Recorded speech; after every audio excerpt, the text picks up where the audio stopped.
Energjia e erës tani pa mbetje. Një lajm shumë interesant vjen nga Kina dhe lidhet me energjinë e pastër. Kompania Mingyang ka prezantuar theun e parë të turbinës me erë në botë që është 100% i riciklueshëm.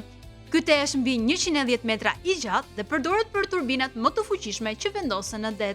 Deri tani, problemi i madh me këto turbina ka qenë fakti që kur dalin jashtë përdorimit, thejet e tyre nuk riciklohet dhe përfundojnë si mbetje të mëdha që ndodhin mjedisin.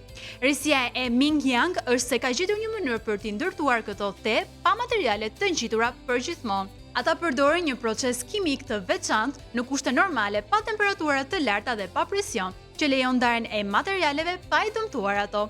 Kjo do të thotë që materialet mund të ripërdoren përsëri për turbina të reja, makina apo industri të tjera. Është një hap shumë i rëndësishëm, sidomos kur mendohet se deri në vitin 2050 priten miliona ton mbetje nga industria e energjisë me erë. Pra, jo vetëm që prodhojmë energji të pastër, por tani po fillojmë edhe të ndërtojmë atë në mënyrë më të zgjuar dhe më miqësore me planetin.